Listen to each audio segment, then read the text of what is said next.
नमस्कार किसान भैया, आप सभी लोग का हमारे चैनल इंडियन किसान चैनल में स्वागत है। किसान भैया, आज की वीडियो बहुत ही खास होने वाली है। आज की वीडियो में हम बात करने वाले हैं कि धान की फसल में बालियां निकलते समय आपको 5 गलतियां नहीं करना है।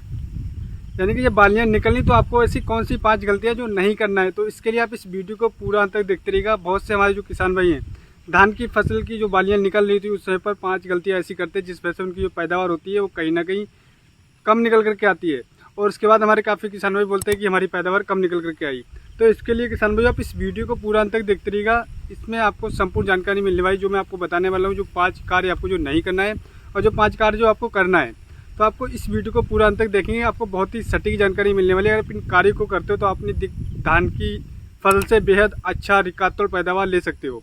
तो इसके लिए आप इस वीडियो को पूरा अंत तक देखिए। यदि आप हमारे चैनल पर नए हैं तो कृपया करके हमारे चैनल को सब्सक्राइब करो। हमारे वीडियो किसान भाइयों अधिक से अधिक हमारे किसान भाइयों के साथ शेयर करें। तो आइएगा हम शुरू करते हैं किसान भाइयों की धान में बालियां निकलते समय 5 गलतियां कौन सी नहीं करना है आपको। जो धान की फसल की जब बालियां निकलनी होती है, बालियां निकलते समय उसके बाद किसान भाई जो 15 दिन का समय पीरियड होता है, 10 से 15 दिन, और उस समय पर अपनी धान की फसल में अच्छी तरीके से आप देखभाल कर लेते हो, जो मैं आपको बताने वाला हूँ कार्य, उन कार्य को कर लेते हो तो अपनी धान की फसल में बहुत ही अच्छा पैदावार ले सकते हो। क्योंकि वो 15 दिन का कार्य, वो 15 दिन का जो आपकी बालियां निकलने का जो कार्य होता है किसान में, वो आपकी ओवरऑल जो पैदावार है उस पर डिपेंड करता है। क्योंकि आपने इससे पहले कौन सी खाद लगाई थी, क्या करा था, कौन सा स्प्रे लगाया था, उन सब का रिजल्ट आपको मिलने वाला है। लेकिन अगर आप उन 15 दिन में ढील कर देते हो, उन 15 दिन में आलस कर देते हो, अपनी फसल को बर्बाद कर लेते हो इस वजह से, तो आपको आलस बिल्कुल नहीं करना है। इन 15 दिन को आपको बहुत ही सेंसिटिव तरीके से, बहुत ही सतर्कतापूर्वक, बहुत ही ध्यानपूर्वक अपनी फसल में देखना है, अपनी फसल को देना है और उस पर जो जो कार्य आवश्यक हैं वो करने हैं। तो आप इस वीडियो को पूरा अंत तक देखते रहिएगा। आपको कौन से कार्य करने हैं उन्हीं बातों पे हम बात करेंगे, और कौन से कार्य 5 नहीं करना है उन पर बात करेंगे। तो इसके लिए आप इस वीडियो को स्किप बिल्कुल मत करिए किसान भाइयों, नहीं तो आप अपनी धान की फसल से पैदावार कम निकलेगी आपकी। अगर आप इस वीडियो को पूरा अंत तक देखेंगे तो किसान में कम से कम मैं गारंटी के साथ कह सकता हूँ 35% आप अधिक पैदावार ले सकते हो, जो मैं कार्य आपको बताऊँगा। सबसे जो जरूरी कार्य है धान की फसल में जब बालियाँ निकल रही होती है उस समय पर सबसे ज़रूरी कार्य ये है, हमारे काफ़ी किसान भाइयों को पता है लेकिन इसमें फिर भी वो गलती करते हैं। किसान भाइयों, गलती अगर आप करोगे तो आपको उसका हर्जाना भी भरना पड़ेगा। ये गलती ये है, काफ़ी हमारे किसान भाई धान की फसल में नमी बनाकर नहीं रखते हैं।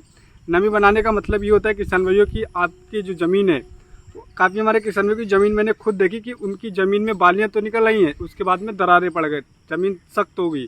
तो किसान भाई अगर आप इस समय पर अपनी ज़मीन में नमी बना करके नहीं रखेंगे आप, तो आपकी जो पैदावार है कम से कम 15 से 20% कम आएगी। क्योंकि अगर नमी नहीं होगी तो आपकी धान की फसल में बालियाँ तो आएंगी, आपको लगेगा कि बालियाँ तो आ गई, अब सिंचाई करने का क्या फ़ायदा। तो किसान में बालियाँ तो आएंगी लेकिन उसमें जो दाना बैठेगा, जो आपका पैदावार ओवरऑल निकल करके आएगा, वो कहीं ना कहीं कम आएगा। आपके दाने में ठीक तरीके से भराव नहीं होगा, उसमें दूध नहीं बनेगा, धान के जो दाने में इस तरीके से आपकी जो पैदावार होगी वो कम आएगी और आपकी बाली खोखली भी रह सकती है। तो आपको नमी बनाना है और चेक करना है किसान। अगर आपको लगता है कि आपके खेत में नमी है तो आपको चेक करना है कि आपको उंगली के सहारे आप उंगली दबाकर देख लें कि उसमें अच्छी तरीके से उंगली बैठ रही है। अगर नहीं बैठ रही, सख्त है, तो आपको सिंचाई करना है, हल्की सिंचाई करें चार, लेकिन सिंचाई अवश्य करना है। एक सिंचाई इस समय पर आपको करनी है 100%, तभी आप अपनी धान की फसल से बेहद अच्छा पैदावार ले सकते हैं। अब दूसरी गलती हमारे किसान भाई क्या करते हैं किसान भाइयों, वो गलती है यूरिया का प्रयोग हमारे काफ़ी किसान भाई करते हैं। किसान भाइयों, अगर आपकी धान की बालियाँ निकल आई तो आप यूरिया का प्रयोग किस लिए करते हो? काफ़ी हमारे किसान भाई करते हैं, उसका उल्टा रिजल्ट आपको देखने को मिलता है। एक तो आपकी धान की फसल में फंगस का अटैक हो जाता है यूरिया लगाने के बाद, दूसरा आपकी जो वेजिटेटिव ग्रोथ होती है, यूरिया में किसान भाई 46% नाइट्रोजन होता है, और नाइट्रोजन का किसान भाइयों क्या कार्य होता है सभी हमारे किसानों को पता है, लेकिन फिर भी वो गलती करते हैं। नाइट्रोजन का कार्य होता है कि हमारी वेजिटेटिव ग्रोथ को बढ़ाना, पौधे की हाइट को बढ़ाना। और आपकी बालियाँ निकल आई तो आप हाइट बढ़ाकर आप अपनी फसल को बर्बाद क्यों कर रहे हो किसान भाइयों? तो आपको ऐसा बिल्कुल नहीं करना है। जब आपकी धान की फसल की बालियाँ निकल आई तो उस समय पर यूरिया का प्रयोग आप ना करें। आपको लग रहा है कि कैसा भी है, लेकिन आपको यूरिया का प्रयोग नहीं करना है। क्योंकि यूरिया का प्रयोग करेंगे तो आपकी वेजिटेटिव जो आपकी पौधे की जो बढ़वार होगी, जैसे ये बढ़वार बढ़ जाएगी, बाली निकलेगी, आपकी फसल हल्की सी हवा में गिर जाएगी, फंगस का अटैक हो जाएगा, कीट का अटैक हो जाएगा, उसके बाद आपकी धान की फसल बर्बाद हो जाएगी। तो इससे अगर आप यूरिया का प्रयोग करते हैं तो आपकी पैदावार भी कम होगी और आपका जो टाइम है वो भी खर्च होगा, पैसा भी बर्बाद होगा। तो आपको यूरिया का प्रयोग उस समय पर नहीं करना है। तीसरा जो कार्य किसान भाइयों, और आप उस कार्य को करते हैं, काफ़ी हमारे किसान भी करते हैं, लेकिन बहुत सारे किसान भाई जो नहीं करते, वो सोचते हैं कि हमारी बालियाँ निकल आई हैं, अब क्या ज़रूरत है, बालियाँ निकल आई हैं। किसान भाइयों, बालियाँ तो निकल रही हैं आपकी, लेकिन आपको उस समय पर जो कार्य करने हैं, अगर उस समय पर करते हो तो आपकी बालियों में जो पैदावार है उसको तभी आप रिकॉर्ड तोड़ कर सकते हैं, क्योंकि जैसे कि बालियाँ निकल आती है तो उस समय पर काफ़ी पोषक तत्वों की आवश्यकता पड़ती है हमारी धान की बालियों को। आप उस समय पर हम उस पोषक तत्व को दे देंगे तभी हम अच्छा पैदावार ले पाएंगे। वो पोषक तत्व है बोरोन। काफ़ी हमारे किसान भाई बोरोन का प्रयोग करते हैं बालियाँ निकलते समय। अगर आपने कर दिया तो बहुत अच्छी बात है किसान भाई, अगर आपने नहीं कराए तो इस समय पर बोरोन 20% वाले का अवश्य प्रयोग करिए, कम से कम 100 ग्राम से लेकर 150 ग्राम। क्योंकि किसान भाई बोरोन एक ऐसा पोषक तत्व है जो कि एक ऐसा सूक्ष्म पोषक तत्व है किसान में, जो कि बालियों की लंबाई में काफ़ी ज़्यादा सहायता करता है। दाना भराव में, जैसे कि हमारे दाना भराव होता है, इस बाली में आपने देखा होगा कि बाली में ऊपर तो दाना आ गया लेकिन नीचे खोखली वाली रहेगी, तो यही रीज़न होता है। बोरोन आपकी बालियों के एक समान बालियाँ निकालने में सहायता करता है, उसके हाइट को बढ़ाता है। दूसरा, आपकी जो बालियाँ होती है उसमें दाना चमकीला करने में काफ़ी ज़्यादा सहायता करता है। भराव बहुत ही अच्छी तरीके से होता है आपकी बालियों का, क्योंकि आपने देखा कि आपकी बाली तो आई लेकिन उसमें भराव अच्छी तरीके से नहीं है। एक बाली में बहुत ही कम दाने ऊपर देखने को मिलते हैं, नीचे भी कम देखने को मिलते हैं, लेकिन इसी कारण होता है बोरोन के कारण। तो किसान में आपको बोरोन का प्रयोग अवश्य करना है, क्योंकि अगर आप बोरोन का प्रयोग एक बार करते हो किसान भैया, बोरोन के ऊपर मैं वीडियो बना चुका हूँ, वो आपको लिंक में मिल जाएगी। क्योंकि बोरोन एक ऐसा पोषक तत्व है किसान भैया, उसमें लोहा, जिंक, कार्बोहाइड्रेट, प्रोटीन, लवक, बहुत सारे ऐसे माइक्रोन्यूट्रॉन्स होते हैं जो हमारी धान की फसल को बहुत ही ज़्यादा अति आवश्यक होते हैं। अगर इस समय पर हम बोरोन का प्रयोग करेंगे किसान भाइयों, तो अपनी धान की फसल से मैं गारंटी के साथ लिख के दे सकता हूँ, बालियाँ निकलते समय बोरोन का प्रयोग कर देते हो तो 20% आप इससे एक्स्ट्रा उत्पादन ले सकते हो किसान भाइयों। अगर आपने चाहे तो आप प्रैक्टिकल करके देख लो, आप एक कढ़ाई में लगा के देख लो बोरोन, एक कढ़ाई में मत लगाओ, आपको रिजल्ट शीशे की तरह साफ दिखाई देगा। तो आपको बोरोन का प्रयोग अवश्य करना है। काफ़ी मेरे किसान भाई नहीं करते, लेकिन आपको इस समय पर बोरोन का प्रयोग अगर आपने नहीं करा तो अवश्य करना है। चौथा है किसान भाइयों, चौथा जो मैं आपको कार्य बताने वाला, ये बहुत ही ज़्यादा इम्पोर्टेंट कार्य है, क्योंकि इस कार्य को अगर आप करते हैं किसान भाइयों तो इस बहुत सारे हमारे किसान नहीं करते, लेकिन कुछ हमारे किसान भाई नहीं करते, जिसलिए मैं इस वीडियो को बना रहा हूँ किसान भाइयों। चौथा कार्य ये है किसान भाइयों, सही पोटास का प्रयोग करना है। काफ़ी हमारे किसान भाई इस पर गलती करते हैं, जिससे बालियाँ निकल रही होती तो उस समय पर सही पोटास का प्रयोग नहीं करते हैं। पोटास तो आपने लगाई लेकिन आपने सही पोटास का प्रयोग नहीं करा है। कौन से पोटास का प्रयोग करना है बालियाँ निकलते समय? तो किसान भाई, जैसे कि आपको लग रहा है कि आपकी धान की फसल गबोज अवस्था में है, तो आपको NPK 05234 का प्रयोग करना है। अगर आपको लगता है कि आपकी बालियाँ 10% के आसपास निकल आई हैं, तो आपको NPK 0050 का प्रयोग करना है। NPK 05234 में 0% नाइट्रोजन होता है और 52% फास्फोरस होता है, 34% पोटास होता है।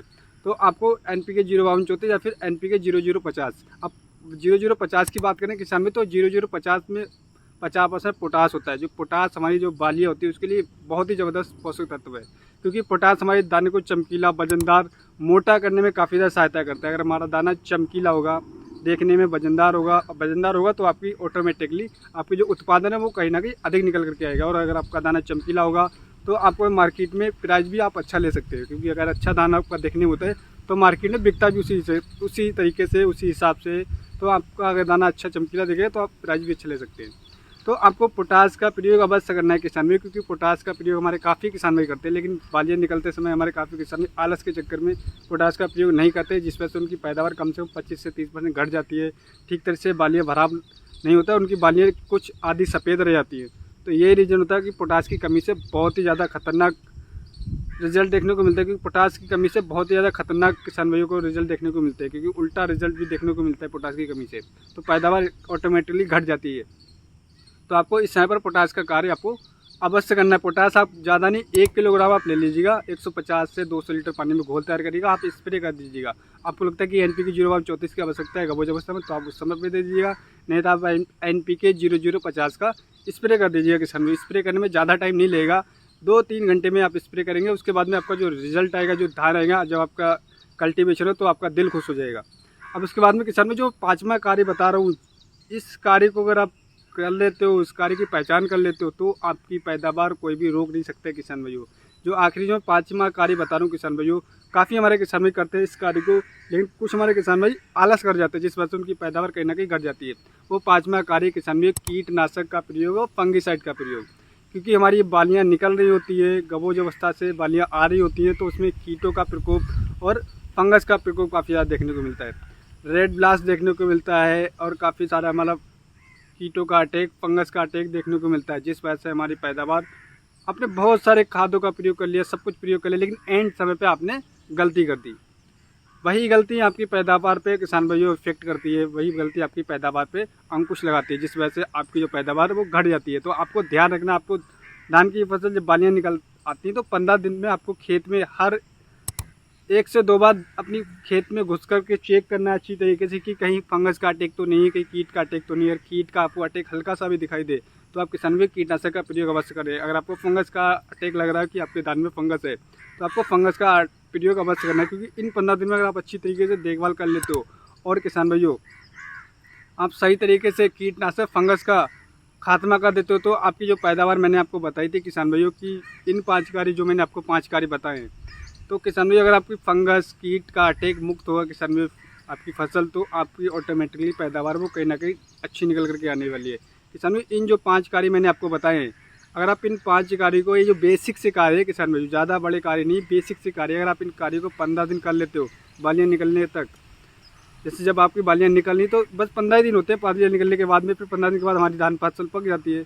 तो इन 15 दिन में आप देखभाल अच्छी तरीके से कर लेते हो, इन कार्यों को कर लेते हो तो आपकी धान की फसल कम से कम 30 से 35% एक्स्ट्रा आप ले सकते हो। तो इस तरीके से किसान भाई आप अपनी फसल पे अच्छा पैदावार ले सकते हो। तो किसान भाई उम्मीद करता हूँ मैं आपको एक सही और एक सटीक जानकारी दे पाया। तो हमारी वीडियो आपको पसंद आई हो तो हमारे वीडियो को अधिक से अधिक हमारे उन किसान भाई तक शेयर करें जो धान की फसल कर रहे हो। किसान भाई इस वीडियो को मैं पहले इसलिए बना रहा हूँ क्योंकि बालियाँ निकलने वाली है कहीं जगह पे, तो हमारे काफ़ी किसान भाई को पहले इन्फॉर्मेशन मिल सके, इसलिए वो पहले से सतर्क रहें। तो इसलिए मैं इस वीडियो को पहले बना रहा हूँ।